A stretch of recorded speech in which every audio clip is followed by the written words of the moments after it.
May 1994. Ethnic strife rips the former Yugoslavia apart in a modern European Holocaust. Bloodletting, not seen since World War II, revisits the continent. 800 such days have preceded this, and the world has taken little heed of the carnage. But when an artillery shell explodes in Sarajevo's central marketplace, a British news crew captures the images that force Western powers to take notice.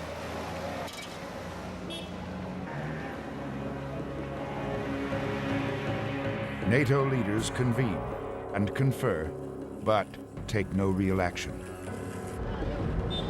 With the flow of new victims come rumors of a new horror. There is talk of concentration camps, mutilation, and mass murder. The vocabulary of genocide mingles with the cries of the wounded. In Yugoslavia, even government leaders are in denial of the emerging Holocaust. 50% of alleged camps that I have visited, and I have not found concentration camp. Images of a devastated society bombard the West, and over time, compel American President Bill Clinton to act. There are still times when America and America alone can and should make the difference for peace. Soon, a 40-year-old creation of the Cold War will take to the skies over Bosnia. And you see planes flying over, and they monitor genocide. Today they took a picture of those killings. They saw everything.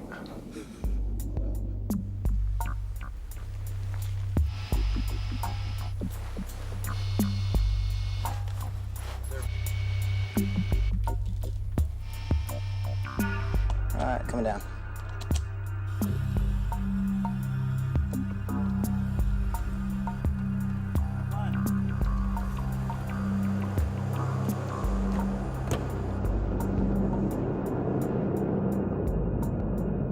Launching from an airstrip in southern France, American U-2 pilots will keep a constant vigil over the warring factions below. 15 miles above the killing fields of the former Yugoslavia, the Lockheed Utility 2 carries out a mission little changed since it first confirmed the existence of Soviet missiles in Cuba over 35 years ago. Instead of missiles, pilots search for photographic evidence of ethnic cleansing. Flying toward the edge of space, the U-2 is a bird of peace. But this, like most reconnaissance operations, is anything but peaceful. Since 1950, over 100 spy plane pilots have lost their lives flying secret missions over foreign lands. There's an old saying that reconnaissance flies alone, unarmed, unafraid, and unheralded. And that's true. And people don't realize how brave these men are. They put their lives on the line every time they fly one of these missions, not only from defenses, but also from the possibility of an engine failure.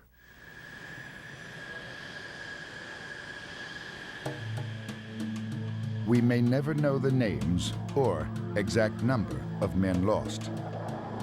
The U-2 is notoriously difficult to operate. Pilots call her the Dragon Lady.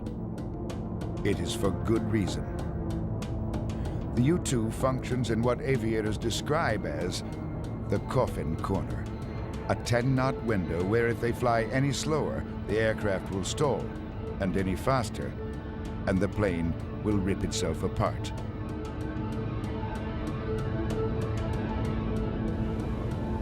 At 70,000 feet, oxygen is so scarce that the jet engine's flame often goes out in mid-flight. The plane is subsonic, no faster than most commercial airliners. An engine flameout threatens the best defense it has, extreme altitude. 15 miles above the Earth, the air is much too thin to breathe. Atmospheric pressure is nearly non-existent.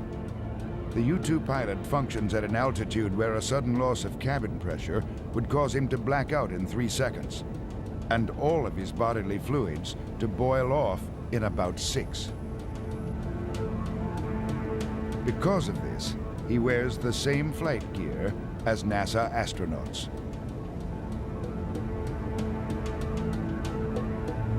Straining to control the plane in the thickly layered suit causes pilots to sweat out up to 10 pounds every mission. Many who wash out of the U-2 program do so because they cannot handle the claustrophobic nature of the flight gear. Your vision is somewhat restricted, obviously. You can look pretty much over your right shoulder and left shoulder. You're a little bit removed from everyone else. You're now in kind of your own atmosphere, if you will, in your own little environment in there. And you hear the valves of the pressure suit as you breathe.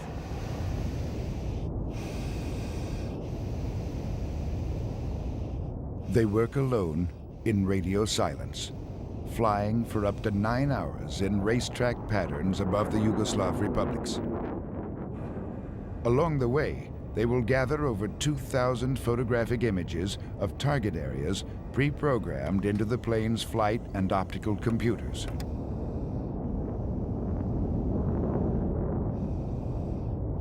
The serenity felt sailing through this cloudless frontier belies the tragedy playing out on the killing fields below. It is perhaps the ultimate solitude. The men in the cockpit call it the breakaway phenomenon. Flying at altitude is it's very peaceful. Nighttime tends to be very impressive for me because you have so much less atmosphere. The sky appears to be much brighter, and there's a definite perception that you don't get from Earth. Moon rises below me and falling stars that burn up below you.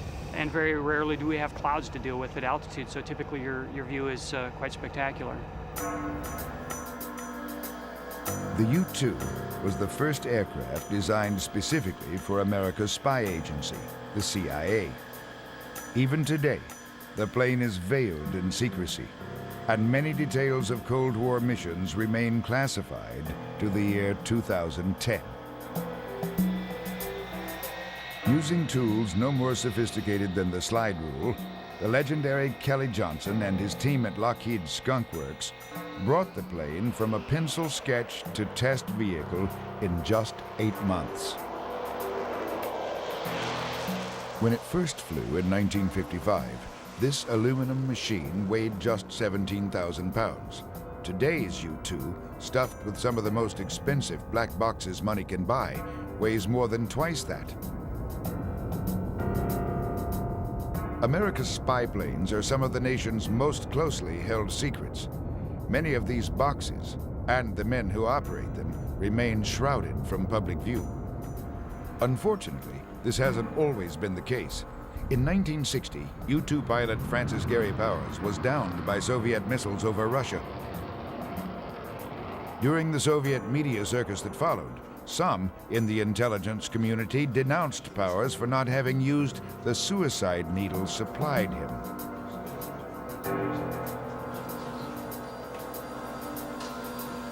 Today's pilots still live in a black world.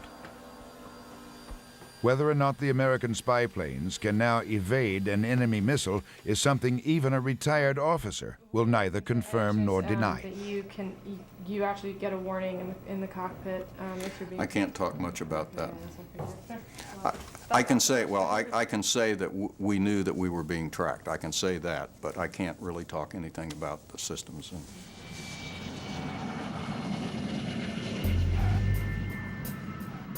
Within minutes of landing, the ground sensor crew removes the 105mm camera from the aircraft's camera bay. As always, timing is critical. Fluid teamwork ensures that the 2,000 photographs taken on this mission will be processed and printed in less than 90 minutes. If rumors are true, somewhere amidst the 10,000 feet of film lies evidence of a human tragedy more detestable than war itself.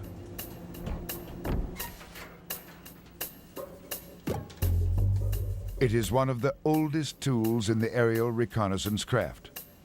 Even in today's world of spy satellites and radar imaging, the photograph retains a favored status in the intelligence community. No method is more cost-effective or as reliable. Perhaps it is because the camera sees as the human eye does. Perhaps it is because a picture is still worth 1,000 words.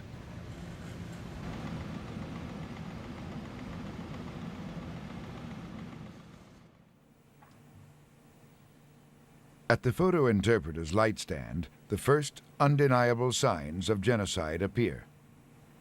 A single U-2 print typically covers a region of about 8 square miles. To the untrained eye, these wide-area views may seem innocuous enough. But the tools and techniques used at the CIA's National Photographic Interpretation Center leave little room for doubt. Able to magnify images 250 times, CIA photo interpreters are really highly skilled detectives. Detectives who combine what they see on the light stand with what they hear from operatives and eyewitnesses in Bosnia to create a complete intelligence picture. We in America have developed the analyst as the center of central intelligence, to look at all the information, not just the secret information, but everything, and then put it together and tell us what it means. By midsummer of 1995, U.S. officials are armed with the photographic evidence they need to publicly expose Serbian war crimes. On August 9th, CIA Deputy Director John Gannon testifies before Congress. What you're moving to now, Mr. Gannon, has been obtained in what way? This is aerial photography, U-2. What intelligence has done, sir, is we have, at the end of this, been able to show you, quite apart from the human suffering, we have been able to show you a pattern that we can say with confidence that this pattern of abuse took place in over 3,000 villages of Bosnia. The presence of ground scarring and dump trucks corroborates the stories of mass graves told to reporters and relief workers by the survivors.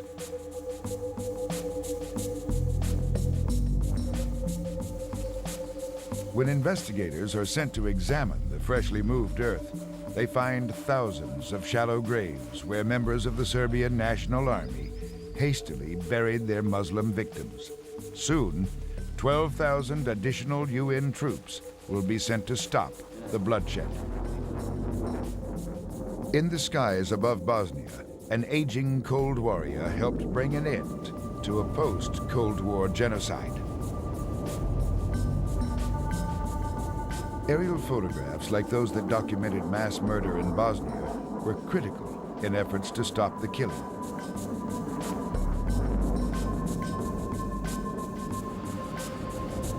In today's aerial intelligence game, however, photographs alone often no longer suffice. You have first your standard photo. Okay, that's a black and white photograph.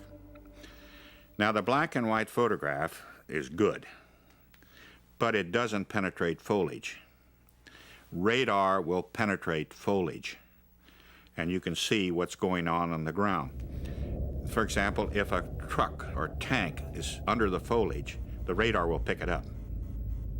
Now then, you add infrared, you can see the tank, but the infrared will indicate that the tank is hot, that the engine is on. The U-2 has adapted well to modern times and is no longer restricted to photographic intelligence gathering alone. Some aircraft carry a special antenna that the pilots call C-SPAN 3. With it, photographic and radar images can bounce up to space and, via orbiting satellite, relay straight down to ground stations like this one in the California desert.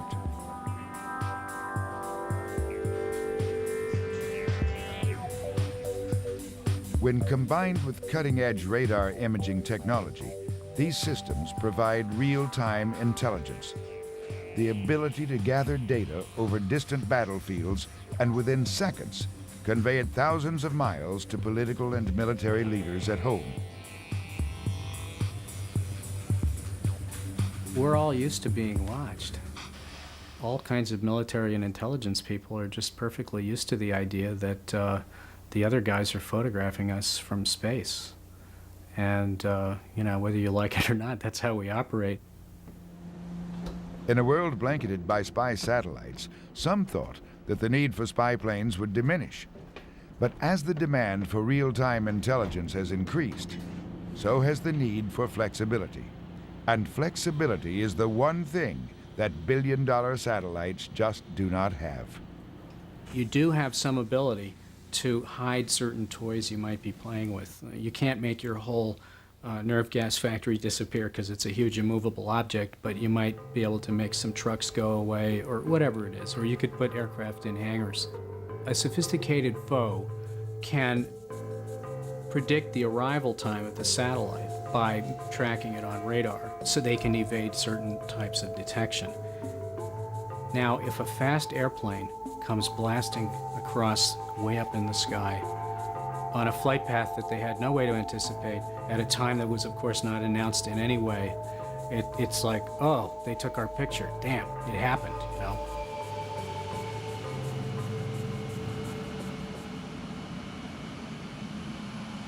Because the Dragon Lady is so difficult to fly, U-2 drivers depend on the eyes of a second pilot, called a mobile, who follows behind them in a Z-28 Camaro. What we normally do is just slip in behind and just kind of sheepdog along behind the plane, make sure that he's not going to get himself into any problems with his taxi. Because the wingspan is so large, we need to keep a safety observer following the plane whenever it taxis around. It's very hard from the cockpit to see exactly where your wingtips and your outrigger wheels are. On some configurations, you can't see the outrigger wheels at all. This truck over here is the pogo vehicle. It's the crew that's going to go out on the runway and recover those outrigger wheels when they fall away during the takeoff sequence. Takeoff normally offset a little bit from the center line so that the crown of the runway doesn't make the pogos fall out too early. And on a lightweight aircraft like he's got, he'll be airborne by here easily. Pogo crew's coming out and removing the pogo pins, which releases small little teeth up in the wings that hold those things in. So they're able to free fall away now as soon as the wings start to flex up and create lift. Meanwhile, I'll take a look around the outside of the plane, look for obvious leaks, incorrect configurations, make sure the lights are working right, trim is set.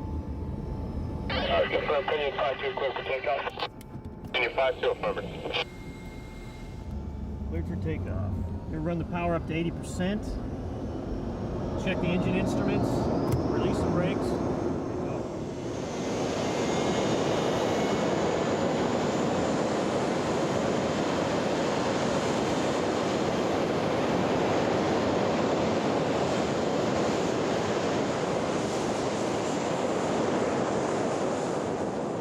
With a massive 103-foot wingspan, the U-2 is more giant glider than jet.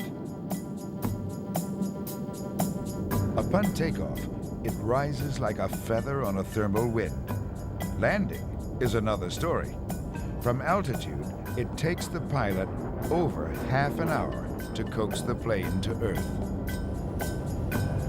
As he nears touchdown, the pilot uses pumps to redistribute the fuel left in his wing tanks so that they are balanced during landing. All our pilots pull double duty, by the way. All U-2 pilots are qualified as mobile officers. You usually will do about as many mobiles as flights. It's almost a one-for-one. 5-2, touch and go. Mobile copies. All right, he said he's going to touch and go on this one, so his fuel must be down low enough.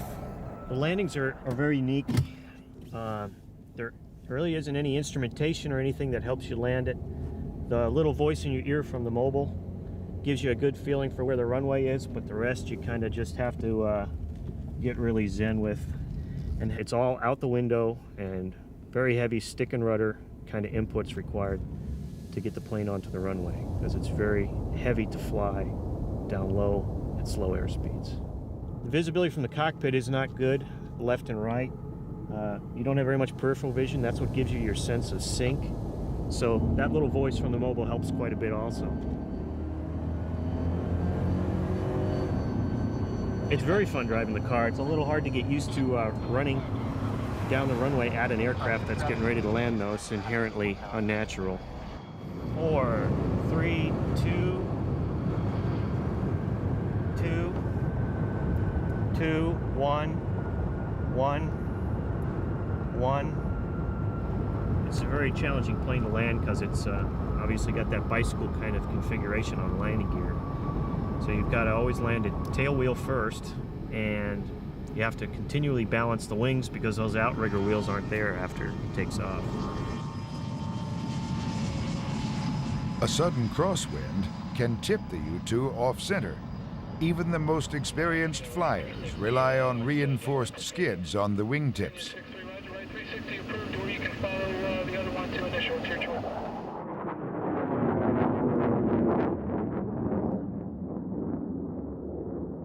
They fly alone and carry no weapons. Instead, recon pilots depend on 3 crucial means of survival: surprise, altitude, and sheer speed, something the U-2 has never had. Over 35 years ago, Gary Powers was knocked from the sky by a Soviet missile traveling twice the speed of sound. It was at that moment the CIA began their quest to fulfill this need for speed. Soon, American designers launched their newest black project, one that would create an aircraft able to fly faster and higher than any Soviet missile technician could ever dream. The SR-71 Blackbird. This biplane would be part aircraft and part spaceship, a machine that would travel over 3 times the speed of sound and reach altitudes greater than 90,000 feet.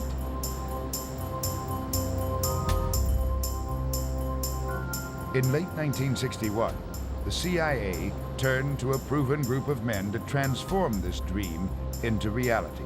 Soon, Kelly Johnson and his Lockheed's Skunk Works team are again hard at work. In a pre-computer age, they create an aeronautical marvel 3 generations ahead of its time.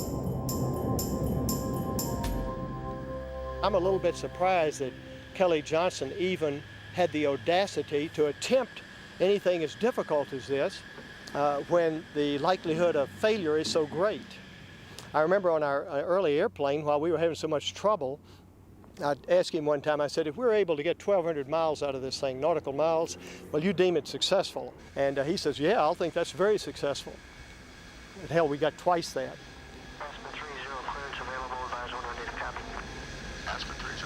What they got was the fastest aircraft ever built.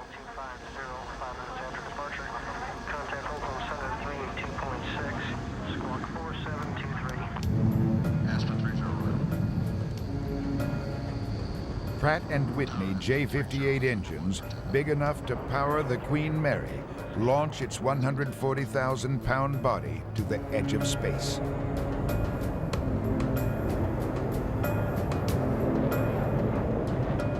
The bullet from a high-powered rifle leaves the barrel at about 3,000 feet per second.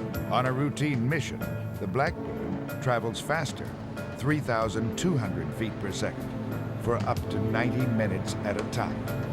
No matter how serene it may look, this kind of speed requires unyielding precision. You know, Mach 3, boom. The turn radius is something like 100 miles, and they have all these critical fuel problems and other stuff. And so it's not a very spontaneous experience. These are carefully planned, choreographed missions. With the thunderous clap of a sonic boom, the Blackbird hurtles through the frigid atmosphere, leaving a fiery tail of shock diamonds in its wake. At 2,200 miles per hour, the aircraft becomes superheated from the friction created as the air rushes by. And indicating Mach 3.0 at this time. When you go Mach 3, the amount of heat that the whole airframe, everything experiences all this heat, and nothing that they have at the store works. You know, there's no paint, no rubber, nothing. You know, metals, plastics, all this stuff is useless. And they just had to go through so many contortions to make every single part of the plane tolerant of these extreme temperatures. Temperature affects everything on this airplane. The average person probably is not cognizant of that fact, but the faster you go, the harder things get. The Lockheed jet is 9/10 titanium, and when they build it, the CIA uses a phantom company to buy the material from the world's largest supplier, the Soviet Union.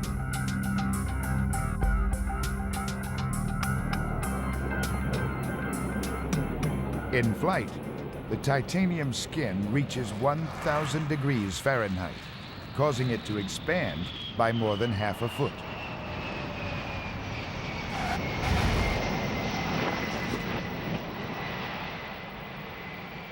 This heat-induced expansion posed a real challenge to the Skunk Works team. When in design they found that the aircraft was heated and then cooled, then the titanium skin would buckle and not return to shape. And they found by longitudinally corrugating the wing and fuselage parts of the aircraft, then the aircraft could go through the heating cycle, cool back down, and return to shape. One of the puzzles of extreme heat was never really solved. Sealants for the fuel tanks. They never came up with a polymer that would seal the joints in the skin panels that hold the fuel in, so the blackbirds sit on the ground and weep. That seems silly. You can look, oh, these stupid guys back in the 60s didn't know what they were doing. There's still no plastic, you know, that can get to 700F and not turn into burnt hot dog oxide. Once at altitude, the heated skin stretches, sealing the aircraft's fuel cells. But as hot as the Blackbird gets, its heat signature remains low. Built to avoid the passive sweep of Soviet radar, the aircraft, larger than a Boeing 737, was a milestone in early stealth design. The inward canted tails, the chines that go along the sides, and the materials. In the leading edges, there's asbestos and some composites tucked in wedge-shaped sawtooth patterns into some of these surfaces. And the idea of that is to gobble up radar and not reflect it back. I've been told that the Blackbird has a problem on its belly. It's got a belly that has kind of like a boat hull, and that during a shallow turn, it may send a great big reflection down at some radar. But it's got a lot smaller radar cross-section than it would have if they hadn't taken precautions to invest in some early stealth work. In its 30 years of service, only 150 aviators have qualified to fly the SR.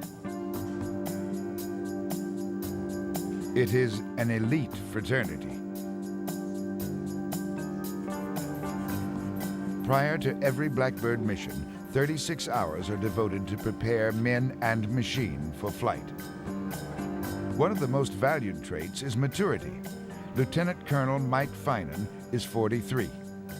All who enter the program must meet one fundamental requirement. They must be married.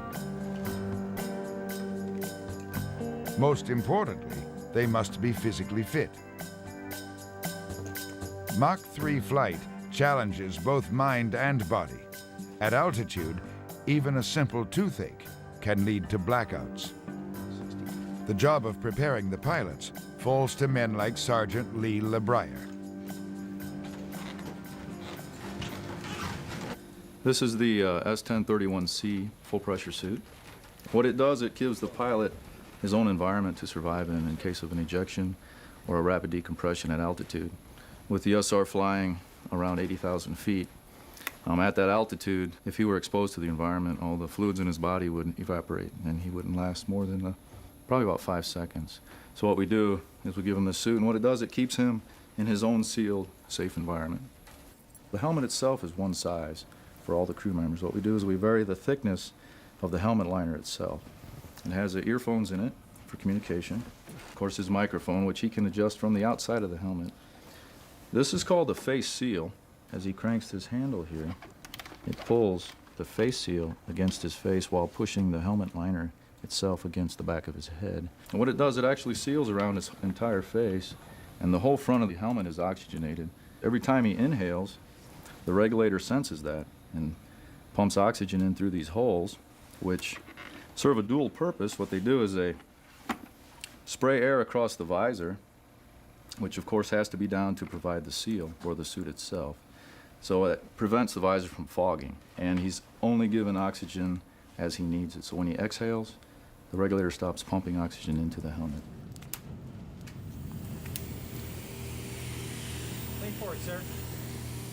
Men preparing for high-altitude flight must breathe pure oxygen for at least 1 hour before launch to remove all the nitrogen from their blood. This reduces the possibility of the bends. 115. When you put a person in the airplane, the cost and weight and complexity goes up hugely, because along with a person, you have all this life support stuff. You maybe you're pressurizing the thing. You've got ejection seats. You've got all these instruments and controls and all kinds of stuff that's geared to the person, not to the airplane. The two-man crew is essential to success. Soon, pilot and reconnaissance systems officer, or RSO, will be traveling faster than a speeding bullet while operating some of the most sophisticated intelligence apparatus ever built. They are, in effect, the Blackbird's central nervous system. 2 brains, 2 pairs of eyes, 2 sets of hands. Without them, this mass of metal and electronics could not function. Something that's different about flying the SR-71 is the absolute and total man-machine integration.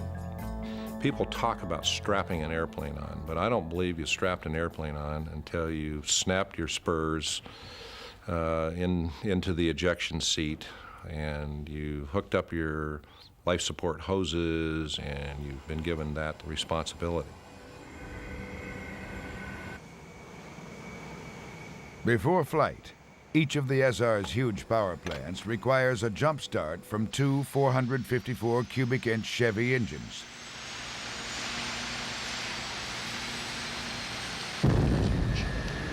The whine is deafening, and the steaming tarmac reeks of JP-7 seeping from the plane's unsealed fuel tanks. So much fuel is lost prior to launch that the Blackbird takes off with nearly dry tanks.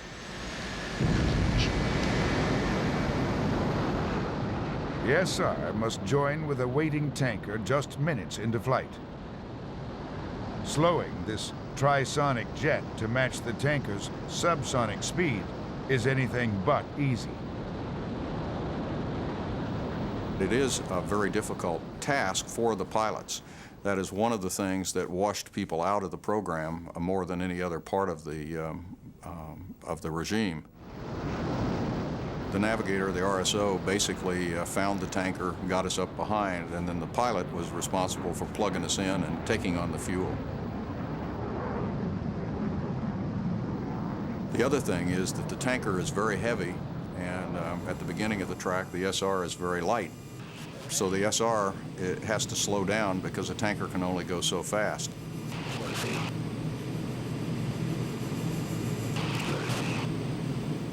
So you're fairly close to stall speed in the SR as you hook up. As I said, one of the few things that washed people out of that program was the inability to stay in behind that tanker. As the fuel is transferred into the SR and the tanker begins to accelerate, that helps, but because you keep getting heavier, you stay fairly close to the stall speed all the way to the end. United 382 Salt Lake, 330. You always breathe a sigh of relief when you feel the boom kick you off and you know that you're full and you can go again. 15 minutes and 80,000 pounds of fuel later, the Blackbird is ready to retrieve images from halfway around the Earth. On 15, the back set will be 70, looking for left turn heading 223. Fuel is about right on now. Speed is good. The Blackbird's global reach was first tested in the war-torn skies of the Middle East. Here, high above the banks of the Suez Canal, the prying eyes of the SR-71 helped ease tensions and keep a regional conflict from widening into global war.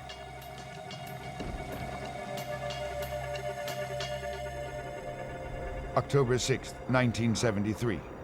The Egyptian army smashes into Israeli troops along the Sinai. The attack is sudden, ferocious, and well executed. The Israelis are caught woefully unprepared by the assault.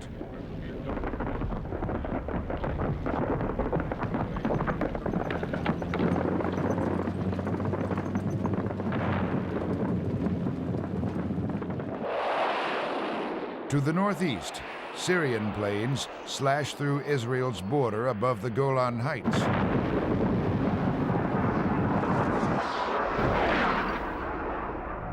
The Arabs are intent on reclaiming land lost to the Israelis in 1967. Obviously, the outbreak of the war by the Egyptians and Syrians was a surprise, and it should not have been. It was the result of a very clever deception that President Sadat had run. He had run his troops up to the canal sort of regularly every month, saying that this was a reinforcement of the canal and just an exercise as how to do it. So when it happened the 10th time, why, it really didn't evoke that much interest. Our intelligence, everybody's intelligence, failed to see through this plan of Sadat's.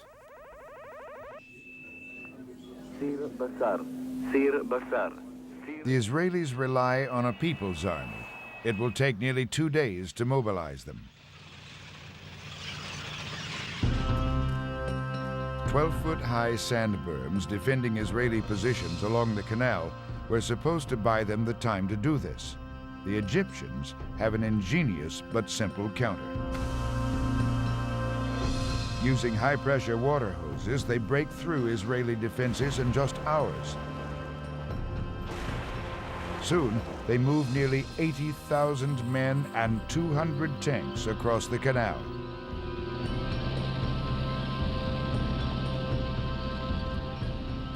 Nothing but open desert and a small Israeli force lies between the Egyptians and Tel Aviv. The Egyptian and the Israeli armies were almost eyeball to eyeball. And one of the things that we spotted was Scud missiles. And at the same time, we saw that the Israelis were pulling some of their Jericho missiles out of their igloos. So now the escalation was that you could go nuclear.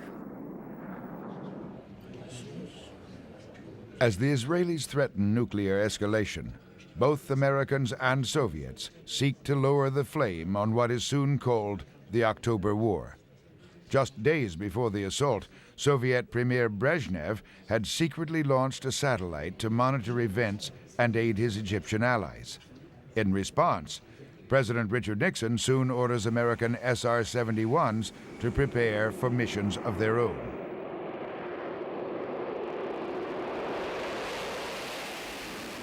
And in that situation, we wanted to know exactly where the Egyptian forces were and where the Israeli forces were, because Mr. Brezhnev had written a message to President Nixon saying, look, you've got to stop the Israeli. We should go in together, Russians and Americans. Well, we didn't want Russians in the Middle East. But then Mr. Brezhnev added the point, and either you come in with me or I'll go in alone. And that was when we said, no, you're not going in alone. By October 14th, Egyptian fortunes have waned. Counterattacking Israeli troops pin Sadat's 8th Army against the canal. In an amazing reversal, Israeli commanders soon prepare to thrust into Cairo itself. But a victorious Israeli army marching into the ancient capital will push most Arab nations over the brink. War will surely engulf the Middle East and send the world economy into a tailspin. Uncertain of just where the opposing armies stand, American leaders have no way to gauge the threat or find a viable solution.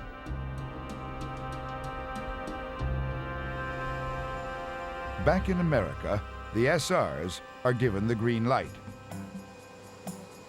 Secretly flown from California to Griffith Air Force Base, New York, ground crews prepare their birds for the longest mission ever. Only personnel with the need to know are informed of the real purpose of the Blackbird's presence. While we were at Griffiths, it was a very interesting atmosphere because none of the people, the general public or even the average military guy on base, had any idea why we were there. The reason that was explained was that we were conducting training missions and trying out some new equipment. The only thing that made it unusual is that we were sleeping all during the day and staying up all night, so anybody that was watching would know that there was something unusual going on, but they probably would only have thought it was a night flight. So it was interesting from our perspective because we would see our friends, other Air Force people there that weren't connected with the program, and carry on normal conversations, and they would be asking us about how the equipment was working and those kinds of things, and yet we knew inside that we were basically preparing for these very important missions. So it was just kind of an interesting dichotomy. Neither Arabs nor Israelis have been told of the impending overflights. The American planes have been denied the use of airstrips in England. The British are fearful of antagonizing the oil-rich Arabs, thus adding a transatlantic crossing to an already difficult job. The primary thing was that we were flying from the east coast of the United States over a lot of water to get to the areas that we were conducting the reconnaissance. Tremendous pressure in terms of knowing that if anything went wrong, you could be in headlines tomorrow. So the areas that we wanted to conduct the reconnaissance over, there were a lot of politically sensitive borders that you wanted to avoid. So flying those missions required a lot of concentration. The navigation system provided you all the information you needed in order to be exactly where you wanted to be, but there was a little extra concentration on our part in order to make the take good.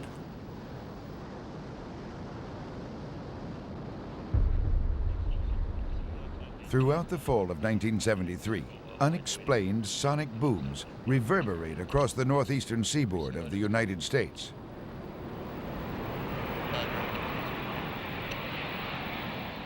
Local newspapers report them as meteoric disturbances.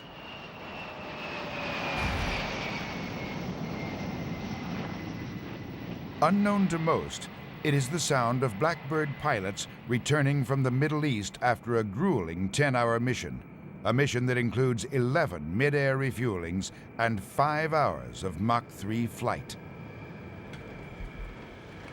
The Blackbirds bring with them an incredible bounty. Their cameras can survey an enormous area, 100,000 square miles in a single mission.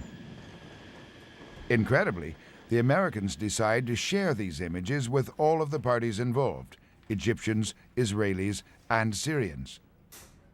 Soon, hundreds of photographs are sent to leaders in Cairo, Tel Aviv, and Damascus. To my knowledge, this is the first time we've ever given photography, which is considered highly sensitive to both sides. You had people in the agency that were violently opposed to allowing the film from cameras that were top secret to be obtained by a potential adversary, basically. Not only that, they were opposed to the sharing, saying that if this material gets out, then people know the capabilities of our systems, then they can take countermeasures. That's always a danger. No one will speak of the capabilities of cameras because if they know that you can see objects, say, 2 feet on the ground, then they're going to take camouflage, concealment, and deception methods.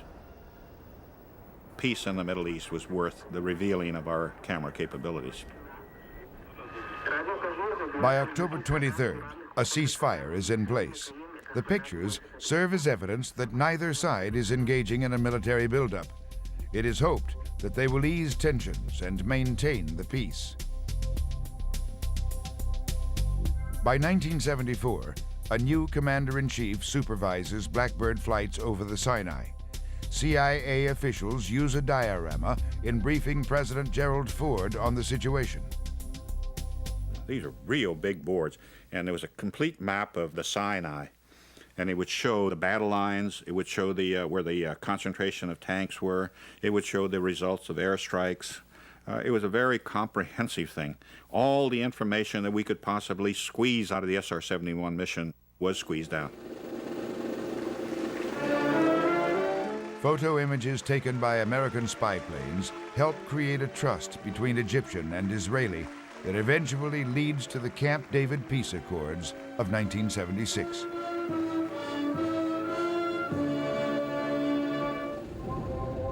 American aircraft maintained that trust to this very day. By United Nations resolution, overflights of the Sinai continue, and the intelligence gathered is still shared. Ironically, the mission is now carried out by the Blackbird's predecessor, the U-2. Advances in satellite technology, budget cuts, and the end of the Cold War have led critics to claim that this spy plane's days are numbered.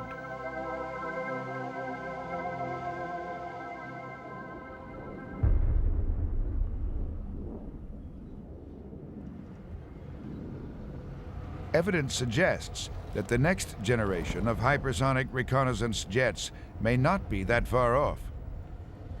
That even now, men are streaking to the edge of space faster than ever before.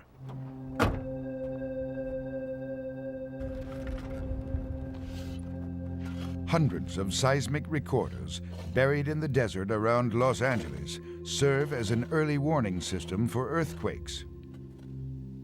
Since 1991, the recorders have been rocked by unidentified sonic booms originating hundreds of miles off of the California coast. Scientists of the U.S. Geological Survey have discovered the unique and indelible mark that these sonic booms have left in their wake. If something is traveling very high over the area, the footprint of the sonic boom is also going to be very wide. That's one reason we think that whatever is causing this large sonic boom is traveling relatively high, because the boom was felt all over the coastal area, and we recorded it over quite a wide area here.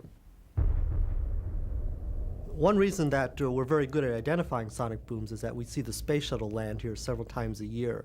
When it does land, we can track it across our instruments and estimate the height, the speed, and the direction very accurately. So when we saw other sonic booms, we tried to do the same kind of thing.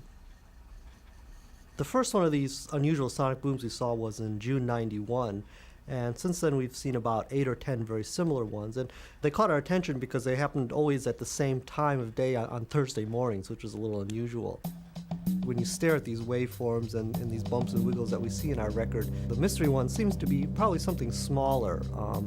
The frequency content is different, and it doesn't have that very characteristic N wave that we see very often for the shuttle or the SR-71. These people may have got a glimpse, some of them, of something being tested that maybe will be built someday, or maybe it was a loser, or maybe the funding didn't come through. Who knows? For example, it could have been a meteorite, but the fact that it's always coming on Thursday morning probably rules out that possibility.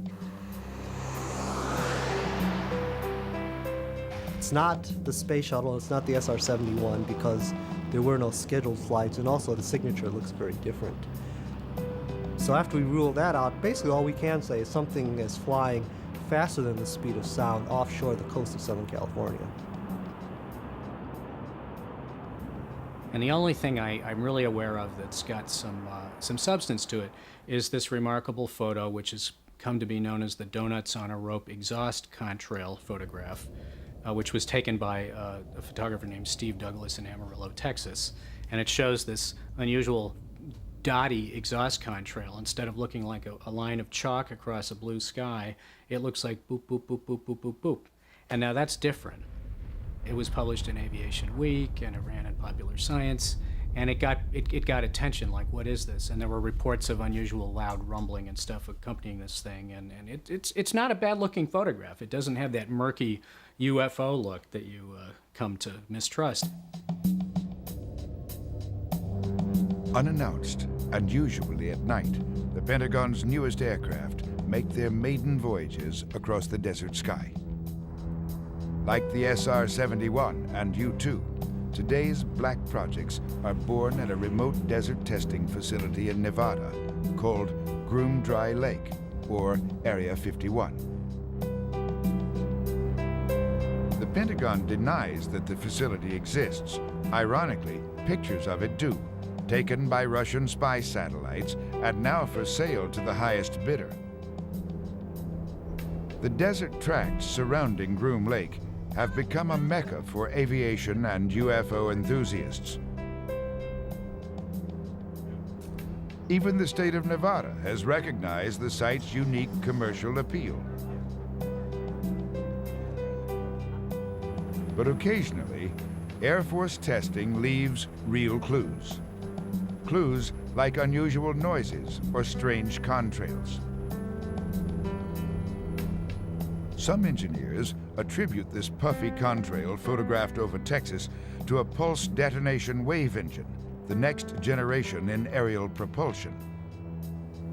It's a non-continuous type of combustion. A jet engine is a device that just it just runs all the time. You know, your car is going bang, bang, bang, bang, bang. A jet just runs continuously. Well, this pulsed combustion engine, it is a design that goes boom, boom, boom, boom, boom, boom. It doesn't run continuously. And presumably such an engine could make a contrail that looked puffy. To many, uncovering proof of classified government programs is a game of cat and mouse. Skunk Works team member Ben Rich was Kelly Johnson's right-hand man for over 20 years. Rich was fascinated by the persistence of aviation enthusiasts in trying to prove that black projects exist. But he remained most enamored with the marvel that he and Kelly Johnson built over 35 years ago. In his biography, Rich said, "Had we built the Blackbird in the year 2010, the world would still have been awed by such an achievement." Just before his death, he refused to comment about future projects on the Skunk Works agenda. And when asked about the Donuts on a Rope photograph, he left only questions behind. And so I said, you know, Ben, this is the one really intriguing thing that's sort of a piece of evidence. And I said, what am I supposed to make of this? And he said, well, Stu, for you and I to talk about that anymore, you'd have to have a need to know. Like most Cold Warriors, the Blackbird faces an uncertain future. More than once, it has been retired, only to be pulled back into service in a time of need. Those who flew the SR say that no satellite will ever match its flexibility. They say that without a high-speed reconnaissance aircraft, America will be left wanting.